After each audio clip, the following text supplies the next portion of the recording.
Então vamos para a quarta lição. Quem é o Espírito Santo? Visão panorâmica.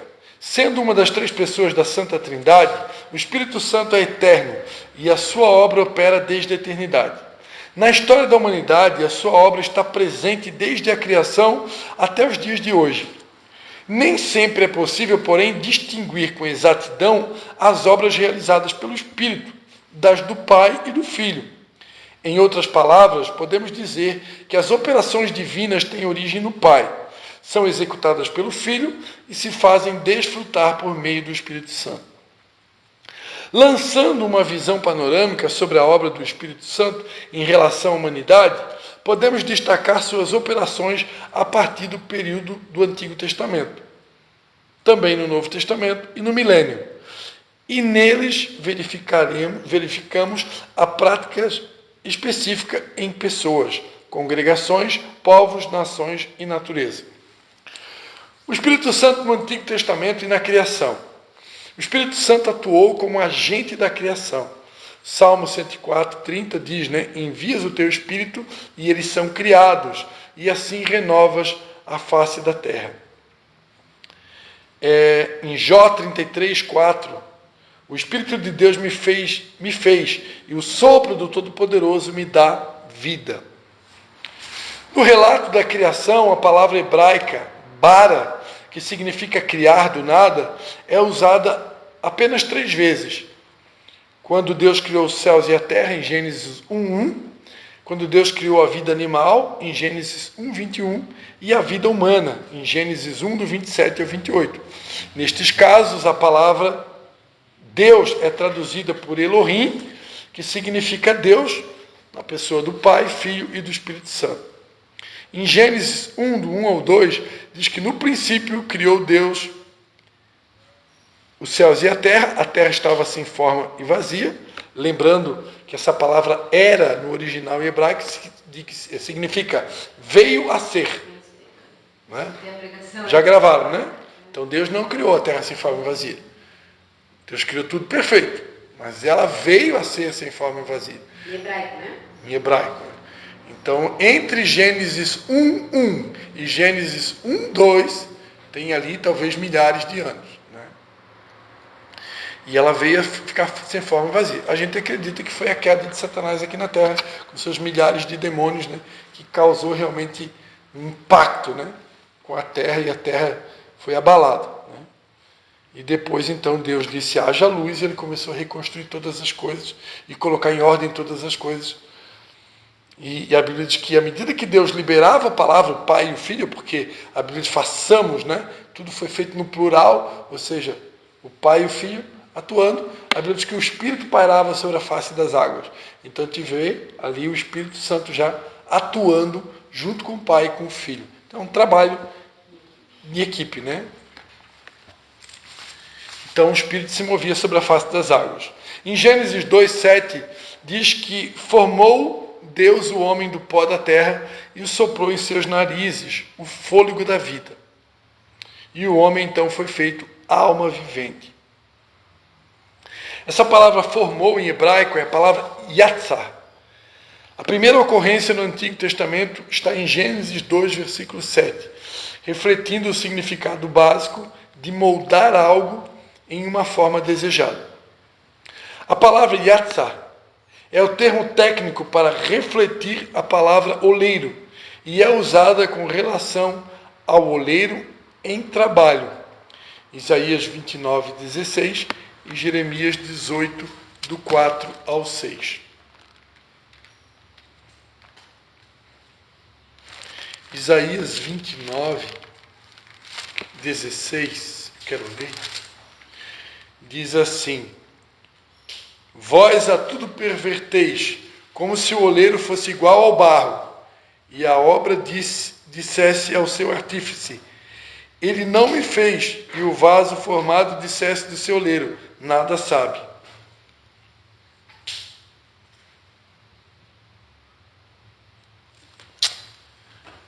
Obra não tem direito de reclamar com o Criador, né? Nós somos só o barro, né? Ele é o oleiro, né?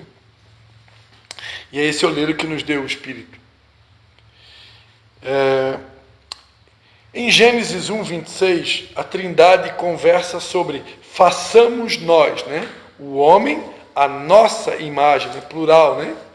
Demonstrando que tanto Jesus como o Espírito Santo participaram ativamente da criação de todas as coisas.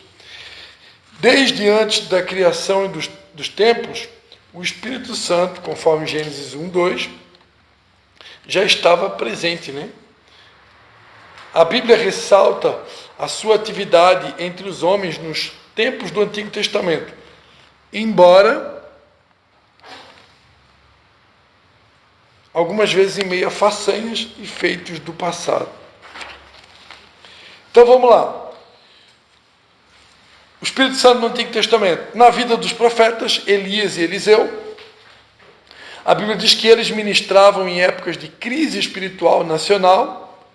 Só o Espírito de Deus nos poderia proporcionar vitória contra os poderes malignos que atuavam, especialmente na vida de reis ímpios, né, como Acabe, né, Jezabel, sua esposa. Os discípulos dos profetas criam que o Espírito transportava alguém de um lugar para o outro. Quando, por exemplo, Elias foi arrebatado, né, e ele subiu no redemoinho, eles queriam procurar Elias, né? Pode ser que o Espírito do Senhor, Espírito com letra maiúscula, Espírito Santo, né, o tivesse levado e lançado em alguns dos montes ou em alguns dos vales, conforme 2 Reis 2, 16, 9 e 15. Em José do Egito, sonhos de profundas significações deixaram Faraó, o rei do Egito, de espírito perturbado.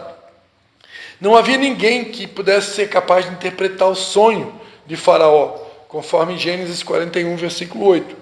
Os sonhos foram interpretados por José, e o Egito se livrou de dias terríveis, pelo que Faraó chegou à seguinte conclusão: acharíamos porventura um homem como este, em que há o Espírito de Deus? Espírito com letra maiúscula? Gênesis 41, 38. Faraó nomeou José como governador de todo o Egito. Então a gente vê aqui que o Espírito Santo, ele não estava sobre todos, mas ele estava sobre alguns, né? No deserto, nos 70 anciãos, disse o Senhor a Moisés: ajunta-me 70 homens dos anciãos, então descerei e ali falarei contigo.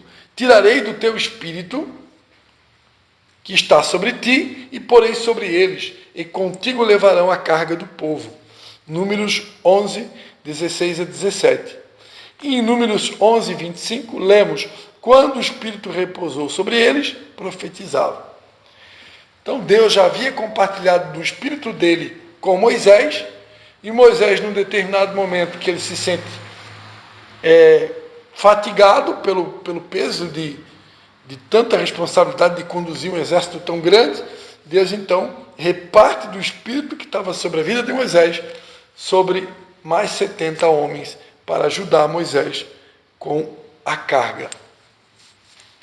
Nos Juízes, né, Sansão, por exemplo, né, de onde é que vinha aquela força que estava sobre Sansão? A Bíblia diz que o Espírito do Senhor se apossava dele, né, conforme Juízes 1, 6 ao 19. Né, numa só queixada, com uma queixada de jumento, né, ele matou mais de 1000, né? Com uma queixada de jumento, ou seja, um pedaço de osso da mandíbula de um jumento, ele matou mais de 1000. Onde é que vinha tanta força, né? Então, vinha do Espírito de Deus que habitava sobre Sansão. E também na vida dos reis, né? Como o caso de Davi, né?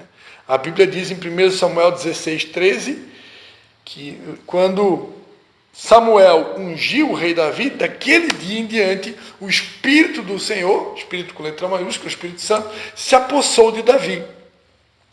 Então, esse homem, que era considerado um homem segundo o coração de Deus, conforme está lá em Atos 13, 22, ele então agora se tornou apto a guiar sabiamente o seu povo pelo caminho do sucesso, triunfando sobre todos os seus inimigos.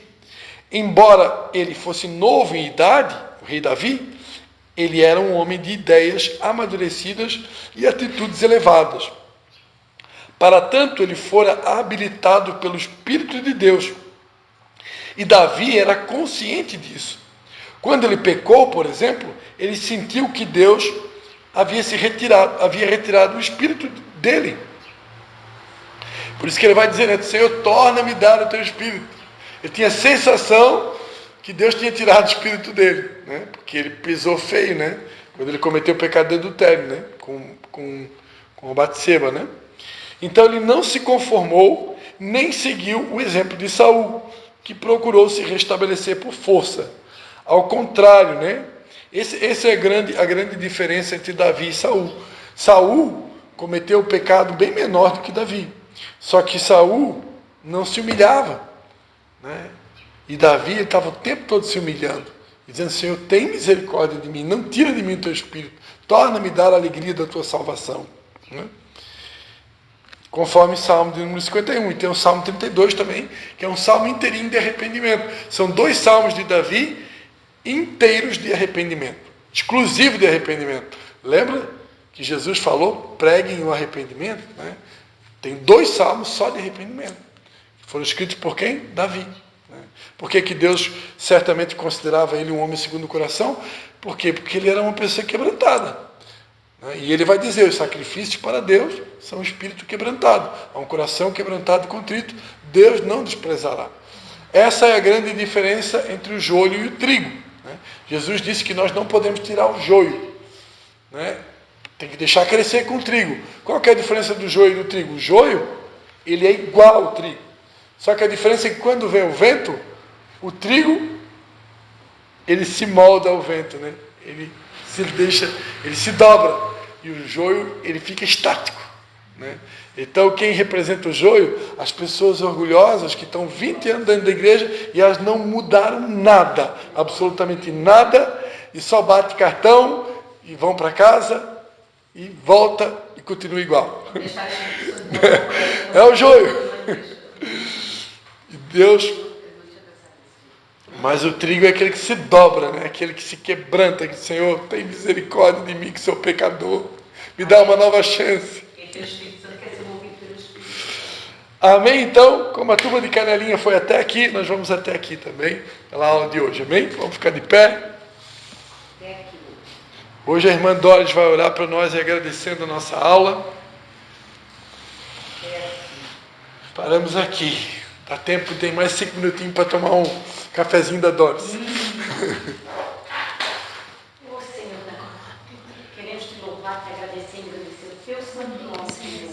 Obrigada, Jesus, que lembramos quando nos acordamos que o Senhor nos sustentou. Quero te louvar e te agradecer por essa aula maravilhosa. Quero te pedir, Senhor, para que o Senhor continue, Senhor, fortalecendo os pastores, sempre fazendo, Senhor, e trazer, Senhor, o novo teu para nós, Senhor. Estamos aqui, Senhor, para aprender mais de ti, Senhor. Te peço, Pai, em nome de Jesus, que o Senhor nos fortaleça, Senhor, que nós perseveremos, Senhor, que nós não desistimos no meio, Senhor, da caminhada, Senhor, porque nós queremos mais de ti, Senhor, para poder levar fora para quem tem sede da tua palavra, para quem quer, Senhor, para quem quer ser tocado por ti, Senhor. Então te peço para que o Senhor nos mostre, que o Senhor nos dê sabedoria, Senhor, um aprendizado, Senhor, para que o Senhor nos capacite, Pai, e te peço, Senhor, para que o Senhor nos ajude, Senhor. Nos ajude, Senhor, nessa caminhada. Nos fortaleça, Pai. Nos renove, Senhor. Nos dá o teu novo, Pai. Oh, Pai poderoso. Abençoe, Senhor. Te louvo, Senhor. Deus te agradeço, Pai, por essa aula maravilhosa, Senhor. E que possamos, Senhor, que o Senhor crie esse desejo em nós, Senhor. De convidar, Senhor, a falar mais pessoas para participar, Senhor. Participar para aprender, Senhor. Nos ajude, Senhor. Nos abrace com o teu Espírito Santo, Senhor. Nos fortaleça, eu peço de novo, Pai, nós nessa jornada, nessa corrida contigo, Senhor, nos abençoe, Pai, assim eu oro, Senhor, te louvando, te agradecendo, em nome do teu Filho Jesus, amém. Amém.